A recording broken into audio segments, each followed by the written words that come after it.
सभी को मेरा राम राम। रामचरितमानस के बालकांड को आगे बढ़ाते हुए, भरद्वाज मुनि बसे प्रियागा, नहीं में राम पद अति अनुरागा, तापस समदम दया निदाना, परमारथ पथ परम सुजाना। भरद्वाज मुनि प्रयाग में बसते हैं। उनका श्री राम जी के चरणों में अत्यंत प्रेम है। वे तपस्वी, निग्रह हित चित्त, जितेंद्र, दया के निदान और परमार्थ के मार्ग में बड़े ही चतुर हैं। माघ मकर गत रवि जब होई, तीरथ पत ही आवे सब कोई, देव धनुज किन्नर नर श्रेणी, सादर मज्जई में सकल त्रिवेणी। माघ में जब सूर्य मकर राशि पर जाते हैं तब सब लोग तीर्थराज प्रयाग को आते हैं। देवता, दैत्य, किन्नर और मनुष्यों के समूह सब आदर पूर्वक त्रिवेणी में स्नान करते हैं। पूजे में माधव पद जल जाता, परसी अखय बटु हर सही गाता, भरद्वाज आश्रम अति पावन, परम रम्य मुनि बर मन भावन। श्री वेणी माधव जी के चरण कमलों को पूजते हैं और अक्षय वट का स्पर्श कर उनके शरीर पुलकित होते हैं। भरद्वाज जी का आश्रम बहुत ही पवित्र, परम रमणीय और श्रेष्ठ मुनियों के मन को भाने वाला है। तहाँ होई मुनि ऋषय समाज, जाहि जे मज्जन तीरथ राजा, मजहिम प्रात समेत उछाहा, कहहिम परस्पर हरि गुण गाहा। तीर्थराज प्रयाग में जो स्नान करने जाते हैं उन ऋषि मुनियों का समाज वहाँ भरद्वाज के आश्रम में जुटता है। प्रातःकाल सब उत्साह पूर्वक स्नान करते हैं और फिर परस्पर भगवान के गुणों की कथाएं कहते हैं। ब्रह्म निरूपण धर्म विधि, बरनहि तत्व विभाग, कहहिम भक्ति भगवंत कही, संजुग ज्ञान विराग। ब्रह्मा का निरूपण, धर्म का विधान और तत्वों के विभाग का वर्णन करते हैं तथा ज्ञान वैराग्य से युक्त भगवान की भक्ति का कथन करते हैं। यही प्रकार भरी माघ नहाई, पुनि सब निज निज आश्रम जाहि, प्रति संवत अति होय आनंदा, मकर मज्ज गव नहीं मुनि वृंदा। इसी प्रकार माघ के महीने भर स्नान करते हैं और फिर सब अपने अपने आश्रमों को चले जाते हैं। हर साल वहाँ इसी तरह बड़ा आनंद होता है। मकर में स्नान करके मुनिगण चले जाते हैं। एक बार भरी मकर नहाए, सब मुनि से आश्रम मन सिधाए, जाबलिक मुनि परम विवेकी, भरद्वाज राखे पद टेकी। एक बार पूरे मकर भर स्नान करके सब मुनीश्वर अपने अपने आश्रमों को लौट गए। परम ज्ञानी याज्ञवल्क्य मुनि को चरण पकड़कर भरद्वाज जी ने रख लिया। सादर चरण सरोज पखारे, अति पुनीत आसन बैठारे, करि पूजा मुनि सुज शुभ खानी, बोले अति पुनीत मृदुवानी। आदर पूर्वक उनके चरण कमल धोए और बड़े ही पवित्र आसन पर उसे बैठाया। पूजा करके मुनि याज्ञवल्क्य जी के सुयश का वर्णन किया और फिर अत्यंत पवित्र और कोमल वाणी से बोले, नाथ एक संशय बड़ मोरे, करगत वेद तत्व सब तोरे, कहत सो मोहि लागत भय लाजा, जो न कहूँ बड़ होय अकाजा। हे नाथ, मेरे मन में एक बड़ा संदेह है। वेदों का तत्व सब आपकी मुट्ठी में है, अर्थात आप ही वेद का तत्व जानने वाले होने के कारण मेरा संदेह निवारण कर सकते हैं। पर उस संदेह को कहते हुए भय और लाज आती है। भय इसलिए कि कहीं आप यह न समझे कि मेरी परीक्षा ले रहा है, लाज इसलिए कि इतनी आयु बीत गई अब तक ज्ञान न हुआ, और यदि नहीं कहता तो बड़ी हानि होती है क्योंकि अज्ञानी बना रहता हूँ।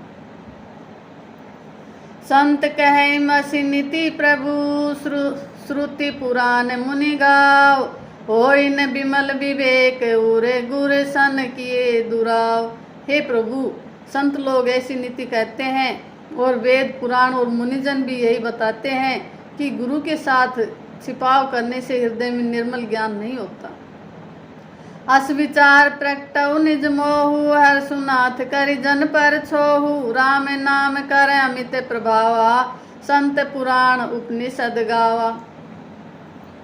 यही सोचकर मैं अपना अज्ञान प्रकट करता हूँ। हे नाथ, सेवक पर कृपा करके इस अज्ञान का नाश कीजिए। संतों, पुराणों और उपनिषदों ने राम नाम के असीम प्रभाव का गान किया है। संतत जपत शंभु अविनाशी, शिव भगवान ज्ञान गुण राशि। आकर चार जीव जग है, काशी मरत परम पद लहि। कल्याण स्वरूप ज्ञान और गुणों की राशि अविनाशी भगवान शंभु निरंतर राम नाम का जप करते रहते हैं। संसार में चार जाति के जीव हैं। काशी में मरने से सभी परम पद को प्राप्त करते हैं।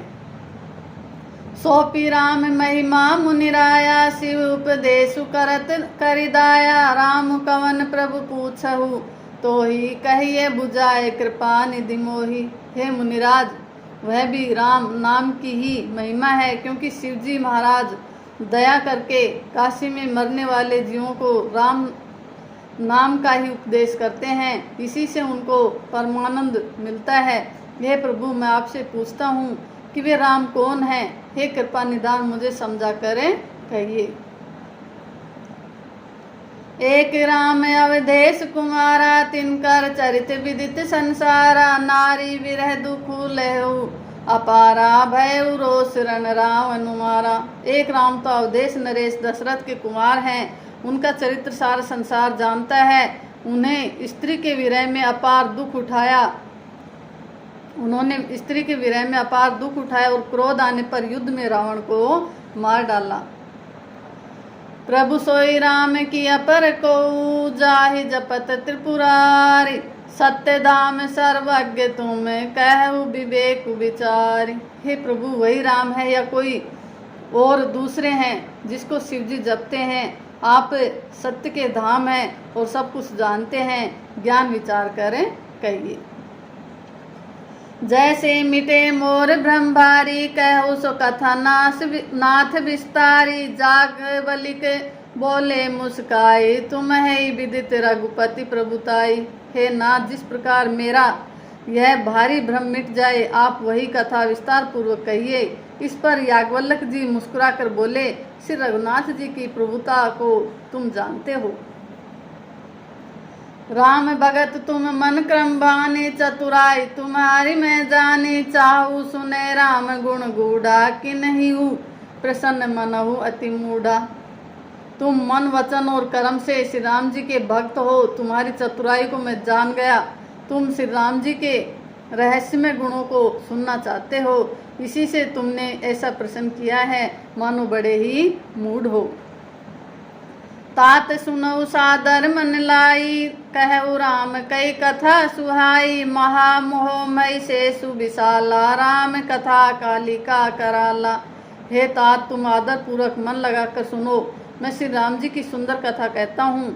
बड़ा भारी अज्ञान विशाल महिषासुर है और श्री राम जी की कथा उसे नष्ट कर देने वाली भयंकर कालिका है। राम कथा शशि किरण समाना, संत चकोर कहीम जय पाना। ऐसे ही संशय कीन्ने भवानी, महादेव तब कहा बखानी। श्री राम जी की कथा चंद्रमा की किरणों के समान है, जिसे संत रूपी चकोर सदा पान करते हैं। ऐसा ही संदेह पार्वती जी ने किया था। तब महादेव जी ने विस्तार से उसका उत्तर दिया था। कहु सुमति अनुहारी, अबे उमा शंभु संवाद। बहु समय जेहि हेतु जेहि, सुनु मुनि मिटहि विषाद। अब मैं अपनी बुद्धि के अनुसार वही उमा और शिव जी का संवाद कहता हूँ। वह जिस समय और जिस हेतु से हुआ, उसे ही मुनि तुम सुनो, तुम्हारा विषाद मिट जाएगा। एक बार त्रेता युग माही, शंभु किए कुबंज ऋषि पाही। संग सती जग जननी भवानी, पूजे ऋषि अखिलेश्वर ज्ञानी। एक बार त्रेता युग में शिवजी अगस्त ऋषि के पास गए। उनके साथ जगजननी भवानी सती जी भी थी। ऋषि ने संपूर्ण जगत के ईश्वर जानकर उनका पूजन किया। राम कथा मुनि बर्ज बखानी, सुनि महेश परम सुखमानी। ऋषि पूछी हरि भक्ति सुहाई, कई शंभु अधिकारी पाई। मुनिवर अगस्त जी ने राम कथा विस्तार से कही, जिसको महेश्वर ने परम सुख मानकर सुना। फिर ऋषि ने शिवजी से सुंदर हरि भक्ति पूछी और शिवजी ने उनको अधिकार पाकर रहस्य सहित भक्ति का निरूपण किया। कहते सुनत रघुपति गुण गाथा, कछु दिन तहा रहे गिरिनाथा। मुनीसा ने विदा मांगी त्रिपुरारी, चले भवन संग दक्ष कुमारी। श्री रघुनाथ जी के गुणों की कथाएं कहते सुनते कुछ दिनों तक शिवजी वहाँ रहे। फिर मुनि से विदा मांगकर शिवजी दक्ष कुमारी सीता जी के साथ घर कैलाश को चले। तेई अवसर भंजन महिष भारी, हरि रघुवंश लीन्य अवतारा। पिता बचन तजी राज उदासी, दंडक वन विचरते अविनाशी। उन्हीं दिनों पृथ्वी का भार उतारने के लिए श्री हरि ने रघुवंश में अवतार लिया था। वे अविनाशी भगवान उस समय पिता के वचन से राज्य का त्याग करके तपस्वी एवं साधु वेश में दंडक वन में विचर रहे थे। हृदय विचारत जात हार, कही विधि दर्शन होय। गुप्त रूप अवतरे प्रभु, गए जान सब कोय। शिव जी हृदय विचार करते जा रहे थे कि भगवान के दर्शन मुझे किस प्रकार हो। प्रभु ने गुप्त रूप से अवतार लिया है, मेरे जानने से सब लोग जान जाएंगे। शंकर उरे अति क्षोभ सती, न जानहि मरमु सोय।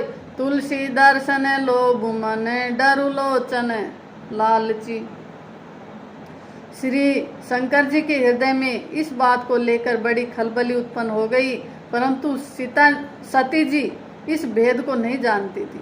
तुलसीदास जी कहते हैं कि शिव जी के मन में भेद खुलने का डर था, परंतु दर्शन के लोभ से उसके नेत्र ललचा रहे थे। थैंक यू, धन्यवाद।